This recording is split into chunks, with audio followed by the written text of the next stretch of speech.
প্রিয় দর্শক, আপনাদের সবাইকে স্বাগত জানাচ্ছি তথ্য ও প্রযুক্তি বিষয়ক অনুষ্ঠান Walton laptop present search engine powered by লিঙ্কট্রির আজকের পর্বে।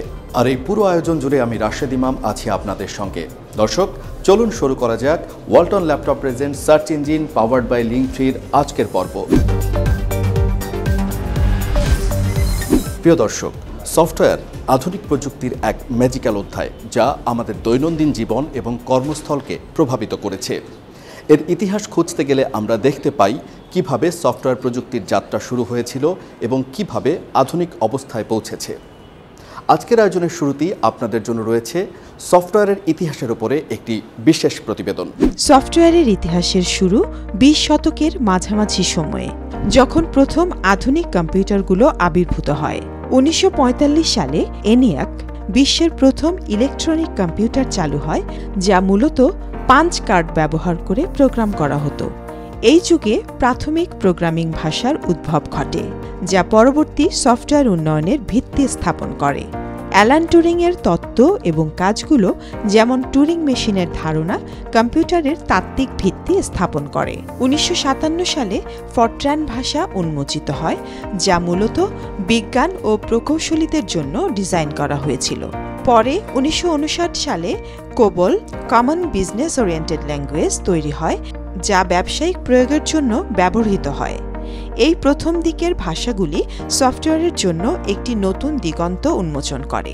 ১৯৬৯ সালে ইউনিক্স অপারেটিং সিস্টেম উদ্ভাবিত হয়, যা মাল্টি ইউজার এবং মাল্টিটাস্কিং ক্ষমতা প্রদান করে। এটি সফটওয়্যার ইন্ডাস্ট্রির জন্য একটি মাইলফলক হিসেবে বিবেচিত হয়। একই সময়ে বেসিক ভাষা তৈরি হয়, যা শিক্ষার্থীদের জন্য সহজে প্রোগ্রামিং শেখার সুযোগ প্রদান করে। বিশেষ করে ১৯৭০ সালে ডেটাবেজ ম্যানেজমেন্ট সিস্টেমের রিলেশনাল মডেল প্রদর্শিত হয়।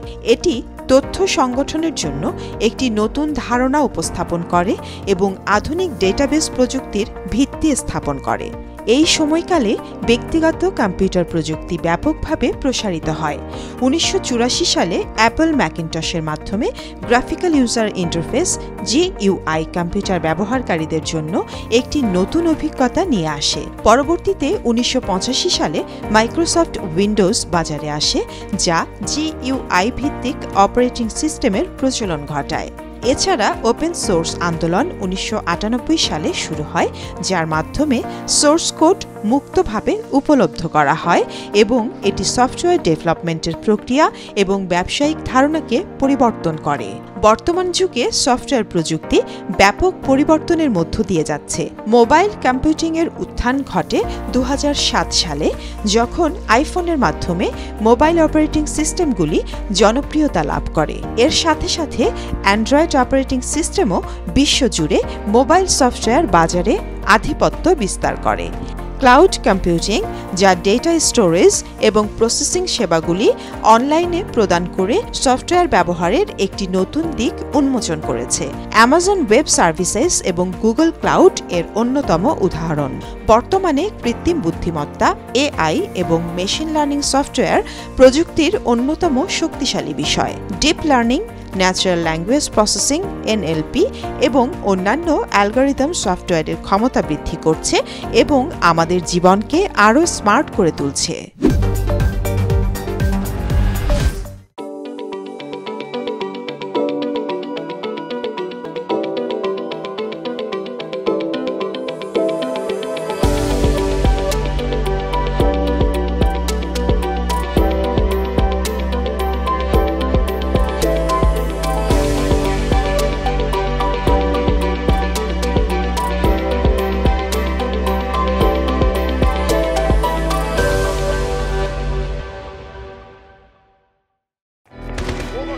গেমিং গুরু আরাফাত ব্রো দিন রাত লাইভ স্ট্রিমিং করে আর গেম খেলে, মানে খেলার চেষ্টা করে, কিন্তু স্লো স্পিড ইন্টারনেট বাদ। নিয়ে আসুন লিঙ্ক3 ১,০০০ টাকা বা তার বেশি দামের সুপারফাস্ট ইন্টারনেট প্যাকেজ, সাথে পেয়ে যাবেন নতুন হেডফোন। আর গেমিং তো থামবেই না।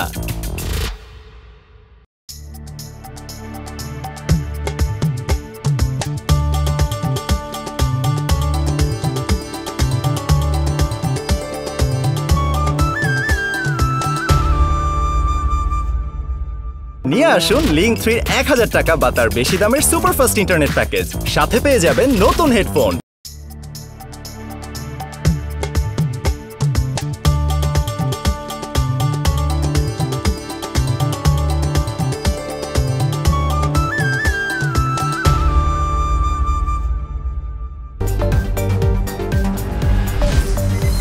দর্শক, আমরা দেখলাম সফটওয়্যারের উত্থান এবং এর বিশ্বব্যাপী ছড়িয়ে পড়ার প্রক্রিয়া।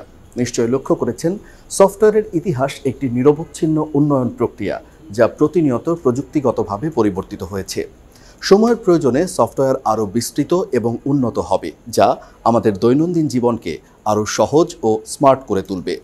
প্রিয় দর্শক, চলুন আমরা দেখে নিই বাংলাদেশের সাধারণ সফটওয়্যার ব্যবহারকারীদের সফটওয়্যার ব্যবহারের অভিজ্ঞতা এবং এই সফটওয়্যার তাদের জীবনে কি কি প্রভাব ফেলছে সে সম্পর্কে বিস্তারিত।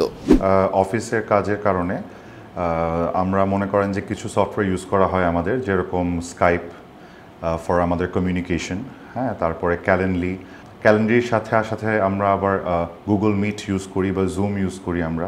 আর দেখা যাচ্ছে আমাদের ইন্টারনাল ম্যানেজমেন্টের জন্য, আমাদের ইন্টারনাল কমিউনিকেশনের জন্য দেখা যাচ্ছে যে স্কাইপটা অনেক বেশি আমরা প্রাধান্য দিই বা ইউজ করি। আমার রেগুলার লাইফের ভিতরে ইন্টারন্যাশনাল ক্লায়েন্টদের সাথে মিটিং কন্ডাক্ট করা it's a part of my daily life.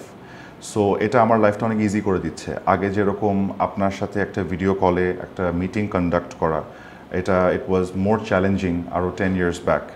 এখন এটা এই সমস্ত জিনিস থাকার কারণে বা এই সমস্ত অ্যাপ্লিকেশন অ্যান্ড সফটওয়্যার থাকার কারণে দেখা যাচ্ছে যে আমাদের কমিউনিকেশনটা অনেক ইজি হয়ে গিয়েছে। একটা কম্পিউটার বা ল্যাপটপের দুইটা পার্ট থাকে, একটা হচ্ছে মানে হার্ডওয়্যার আর একটা হচ্ছে সফটওয়্যার। আমরা বিভিন্ন ধরনের সফটওয়্যার ব্যবহার করে আমরা বিভিন্ন ধরনের তথ্য পাচ্ছি, তারপর হচ্ছে বিভিন্ন ধরনের কাজ সহজ করতে পারছি। অফিসের কাছে আমরা অনেক রকমের সফটওয়্যার ব্যবহার করে থাকি, তার মধ্যে একটা হচ্ছে যে কমিউনিকেশনের জন্য আমরা একটা সফটওয়্যার ব্যবহার করে থাকি। এই সফটওয়্যারের মধ্যে প্রবলেমের বলতে পারেন যে মেন প্রবলেম সেটা হচ্ছে আমাদের চ্যাটের হিস্ট্রি থাকে না। সেখানে মনে করেন যে আমরা 1 মাস পরে যে 1 মাস আগে যেই রকম কথাবার্তা বলেছিলাম সেটা কোনো হিস্ট্রি পাই না আমরা। আর যদি মনে করেন যে কোনো রকমের বড় ফাইল আপলোড করতে চাই, ধরেন যে আমার একটা কিউসি করতে হবে, কিউসির জন্য আমার একটা 5 MB ফাইল লাগবে, কিন্তু সেই ফাইলটা আমি আপলোড করতে পারতেছি না এটার থ্রুতে। প্রিয় দর্শক, এতক্ষণ আমরা দেখলাম বাংলাদেশে সাধারণ সফটওয়্যার ব্যবহারকারীদের অভিজ্ঞতার কথা। নিশ্চয়ই আপনার জানতে ইচ্ছে করছে কবে এবং কিভাবে বাংলাদেশে সফটওয়্যারের প্রচলন শুরু হয়েছিল। শুনতে অবাক লাগলেও এটি সত্য যে আমরা দৈনন্দিন জীবনে যে ধরনের সফটওয়্যার ব্যবহার করছি তার অনেকগুলোর ইতিহাস সম্পর্কেই আমরা জানি না। দর্শক, চলুন তাহলে এবারে দেখে নেই বাংলাদেশে সফটওয়্যার ব্যবহারের প্রচলন কবে শুরু হয়েছিল এবং তার বর্তমান অবস্থা কী, তার উপরে একটি বিশেষ প্রতিবেদন। বাংলাদেশে সফটওয়্যারের ইতিহাস শুরু হয় 1970-এর দশকের শেষ দিকে। তখনও প্রযুক্তি নতুন এবং শুরুর পর্যায়ে ছিল। 1973 সালে বাংলাদেশ কম্পিউটার কোম্পানি BCC প্রতিষ্ঠিত হয়। এটি সরকারি ব্যবস্থাপনা ও সেবামূলক কাজের জন্য সফটওয়্যার প্রদান শুরু করে। এ সময় সফটওয়্যার মূলত প্রশাসনিক কাজ ও বিশ্লেষণের জন্য ব্যবহার করা হতো।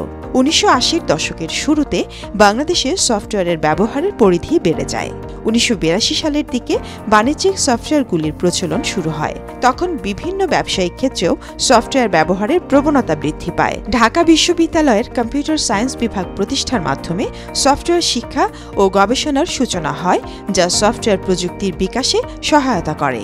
1990-এর দশকে এবং 2000-এর দশকের শুরুতে বাংলাদেশের সফটওয়্যার শিল্পে গুরুত্বপূর্ণ পরিবর্তন আসে। 2000 সাল নাগাদ সফটওয়্যার ইন্ডাস্ট্রি উন্নতি করতে শুরু করে এবং দেশে বিভিন্ন সফটওয়্যার হাউস ও আইটি পার্ক গড়ে ওঠে। ই-কমার্স এবং ডিজিটাল প্ল্যাটফর্মের আগমনে সফটওয়্যারের ব্যবহার ব্যাপকভাবে বৃদ্ধি পায়। 2010-এর দশকে বাংলাদেশের সফটওয়্যার শিল্প আন্তর্জাতিক বাজারে প্রবেশ করে। বাংলাদেশ সফটওয়্যার ও আইটি সার্ভিসেস শিল্পের জন্য একটি উজ্জ্বল গন্তব্য হিসেবে পরিচিত হয়। ডিজিটাল বাংলাদেশ প্রকল্পের আওতায় সরকারি সেবা ডিজিটালাইজড করা হয়, যা সফটওয়্যারের ব্যবহারে নতুন সুযোগ সৃষ্টি করে। সফটওয়্যার প্রযুক্তি আমাদের দৈনন্দিন জীবনে যেমন অনলাইন ব্যাংকিং, ইমেইল যোগাযোগ, সোশ্যাল মিডিয়া এবং ডিজিটাল বিনোদন সহজতর করছে, তেমনি আমাদের কাজের গতি ও প্রক্রিয়া আরও কার্যকর করেছে। বিভিন্ন ব্যবসায়িক সফটওয়্যার যেমন ইনভেন্টরি ম্যানেজমেন্ট, হিসাব নিকাশ সফটওয়্যার এবং কাস্টমার রিলেশনশিপ ম্যানেজমেন্ট CRM ব্যবসায়িক কার্যক্রমকে আরও স্বচ্ছ, দ্রুত এবং কার্যকর করে তুলেছে। সরকারি সেবা ডিজিটালাইজেশনের মাধ্যমে নাগরিকদের জন্য সেবা প্রদান আরও সহজ ও দ্রুত হয়েছে। ই-গভর্নেন্স প্রকল্পের আওতায় সরকারি কাজের স্বচ্ছতা ও কার্যকারিতা বৃদ্ধি পেয়েছে। বাংলাদেশে সফটওয়্যারের ব্যবহারের প্রচলন এবং এর প্রভাব আমাদের জীবনকে এক নতুন দিগন্তে নিয়ে গেছে এবং ভবিষ্যতে প্রযুক্তির আরও উন্নয়ন আমাদের জীবনকে আরও উন্নত করার পথ উন্মোচন করবে।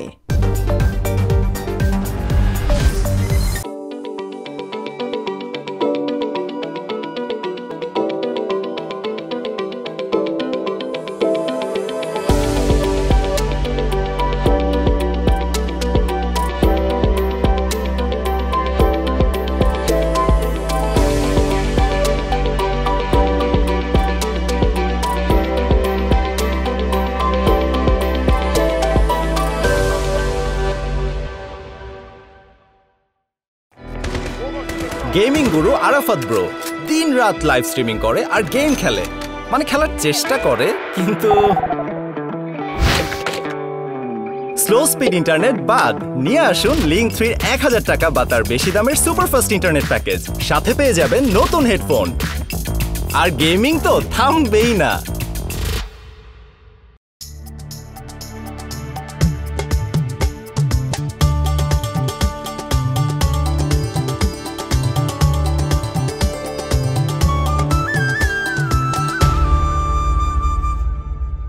নিয়ে আসুন লিংক 3 1000 টাকা বা তার বেশি দামের সুপারফাস্ট ইন্টারনেট প্যাকেজ। সাথে পেয়ে যাবেন নতুন হেডফোন।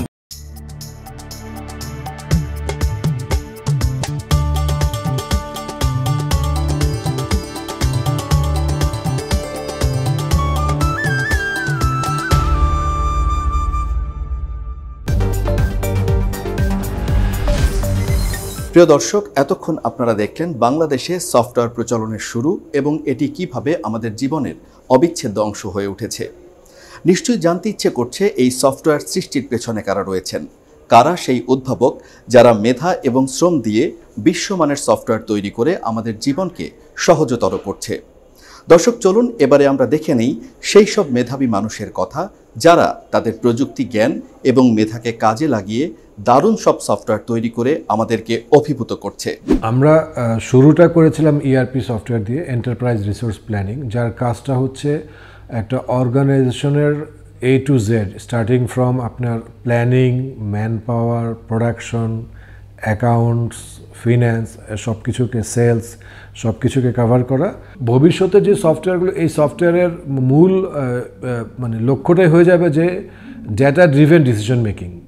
এটা হচ্ছে ট্রেন্ড এখন চলছে এবং এটাই সামনের দিকে যাবে। এটা আরও বেশি অটোমেটেড হবে থ্রু আর্টিফিশিয়াল ইন্টেলিজেন্সের যে এক্সিলেন্সটা আছে। সো আমরাও ওই লাইনেই কাজ করছি। আমাদের সফটওয়্যারটা এখন এমনভাবে আমরা মানুষকে দিচ্ছি বা মানুষকে ভেবে বোঝানোর চেষ্টা করছি যাতে data record keeping is one thing, যেটা অলরেডি সবাই করছে বা করবে, কিন্তু সফটওয়্যার ইউজের ক্ষেত্রে বা সফটওয়্যার ডেভেলপমেন্টের ক্ষেত্রে সবার এখন ভাবা উচিত যে এই ডেটাটাকে ইউটিলাইজ কীভাবে করবে। এটা ডেটা ওয়্যারহাউজিং করে, ডেটা মাইনিং করে, তার ডেটা অ্যানালাইটিক্স করে ম্যানেজমেন্টকে কত সহজে ডিসিশন মেকিং টুল হিসেবে সফটওয়্যারটাকে তার কাছে পৌঁছতে পারবে। যদি কোনো গ্লোবাল সফটওয়্যার এখানে আসে কোনো সমস্যা নেই, ব্যাপারটা হচ্ছে এটা যাতে লেভেল প্লেয়িং ফিল্ড হয়। যদি গভর্নমেন্টের কথা আমি বলি, গভর্নমেন্ট সেক্টরে যেই সফটওয়্যার একটা বাইরের সফটওয়্যারের ক্ষেত্রে যেই ধরনের প্রাইসিং নিয়ে তারা কাজ করে, একটা দেশি কোম্পানির সফটওয়্যারের ক্ষেত্রে কিন্তু প্রাইসিংটা দেখা যায় যে 10 ভাগের 1 ভাগ হয়ে যায়, 4 ভাগের 1 ভাগ, 5 ভাগের 1 ভাগ হয়ে যায়। সো আমরা চাই যে একটা লেভেল প্লেয়িং ফিল্ড হোক, ওই বৈষম্যটা না থাকুক। সেটা যদি হয় আমরা যে কোনো গ্লোবাল সফটওয়্যার সঙ্গে কম্পিট করতে পারি। আমরা তো প্রাইভেট সেক্টরে তো এতদিন পর্যন্ত লোকাল সফটওয়্যার কোম্পানিগুলো ইন্টারন্যাশনাল ব্র্যান্ডের সঙ্গে কম্পিট করে টিকে আছে, এসএপি ওরাকলের সঙ্গে কম্পিট করে তো আমরা টিকে আছি। আমাদের প্রাইসিংয়ের ক্ষেত্রে, গভর্নমেন্ট সেক্টরের কাজের ক্ষেত্রে যাতে আমাদেরকে সমমূল্যায়নটা করা হয়, ওদেরকে যাতে আনডিউ কোনো অ্যাডভান্টেজ না দেওয়া হয়। আমরা বেসিক্যালি কাস্টম সফটওয়্যার ডেভেলপমেন্ট নিয়ে বেশি কাজ করে থাকি। অগমেন্টেড মডেলে আমরা ডেভেলপমেন্ট সার্ভিস দিয়ে থাকি। এছাড়াও আমাদের বিভিন্ন ধরনের এআই বেস সলিউশন আছে, যেটা আমাদের কাস্টমাররা আমাদের কাছ থেকে কাস্টম ডেভেলপমেন্ট মডেলে এই সার্ভিসগুলো নিয়ে থাকেন। যেমন ধরেন ব্যাংকিং সফটওয়্যার আছে আমাদের ফার্মার জন্য কিছু সলিউশন আছে, আমাদের লার্নিং ম্যানেজমেন্ট সলিউশন আছে, enterprise enterprise resource planning, ERP solution আছে, এরকম বিভিন্ন ধরনের আমরা সফটওয়্যার সলিউশন প্রোভাইড করি। ঝুঁকি তো অবশ্যই থাকবে, বাট এই ঝুঁকিগুলোকে আমরা নিত্য নতুনভাবে আপডেট করি, ঝুঁকিগুলোকে আমরা ম্যানেজ করার চেষ্টা করি। রিস্ক মিটিগেশন বলে একটা টার্ম আছে, যেটা আমরা সফটওয়্যারের ক্ষেত্রে সিকিউরিটি বা স্ট্যান্ডার্ড মেনটেন করে এই ঝুঁকিগুলোকে আমরা মোকাবেলা করার চেষ্টা করি। আমাদের মূল বিশেষত্ব হচ্ছে আমাদের পিপল।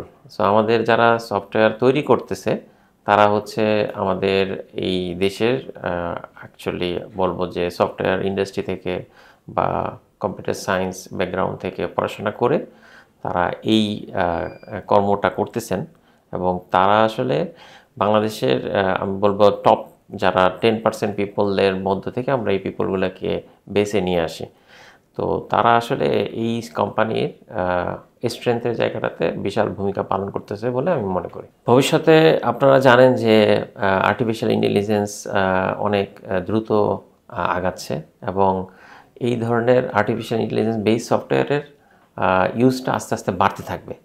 তো আমরাও এই ধরনের সফটওয়্যারের ব্যাপারে উৎসাহী। আমরা আমাদের সলিউশনগুলোতে অলরেডি আর্টিফিশিয়াল ইন্টেলিজেন্সকে যুক্ত করতেছি, এবং এটার ব্যবহারের ব্যাপারে আমাদের যারা দক্ষ কর্মী আছে স্কিল ডেভেলপ করতেছেন, এবং অলরেডি আমাদের বাজারে এই ধরনের সলিউশন ডেভেলপ করে আমরা বিক্রি করতেছি। প্রিয় দর্শক, এতক্ষণ আমরা শুনলাম বাংলাদেশে সফটওয়্যার উৎপাদন এবং বিপণনকারী প্রতিষ্ঠানগুলোর প্রতিনিধিদের বক্তব্য। একই সাথে আমরা জানলাম এই খাতকে সুসংগঠিত করে রাখতে কাজ করার সংগঠনগুলোর প্রতিনিধিদের কথা। দর্শক, তাদের সম্মিলিত প্রচেষ্টা বাংলাদেশের সফটওয়্যার প্রযুক্তি খাতকে আরও শক্তিশালী, উন্নত, উদ্ভাবনী এবং বিশ্ববাজারে প্রতিযোগিতামূলক হিসেবে গড়ে তুলছে।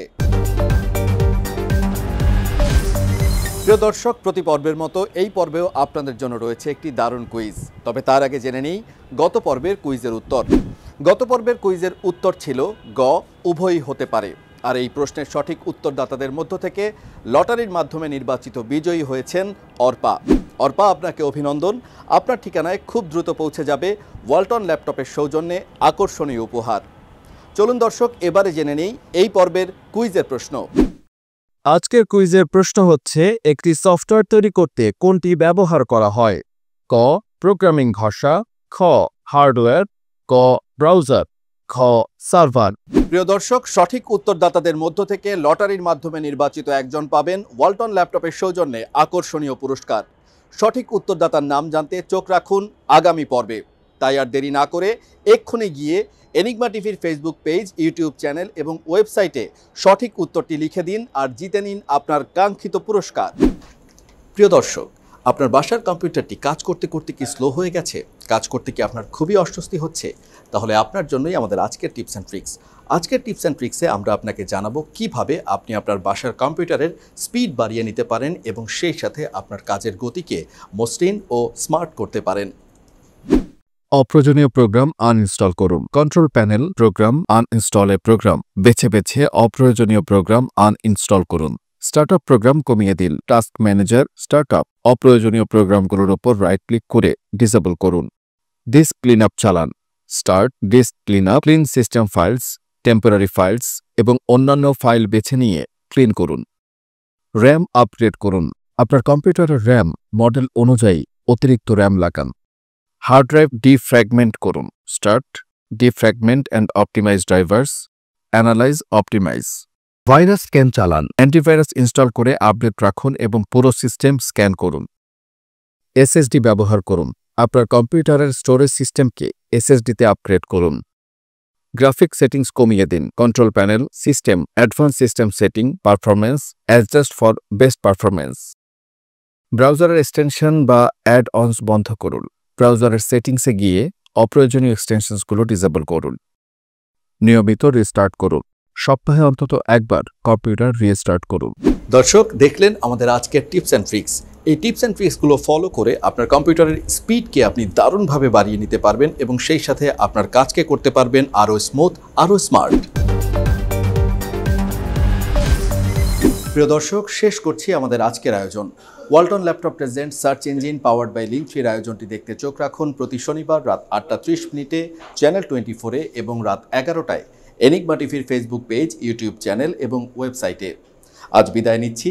আপনার তথ্য প্রযুক্তি জ্ঞানের জানালা খোলা রাখুন, সার্চ ইঞ্জিনের সাথেই থাকুন।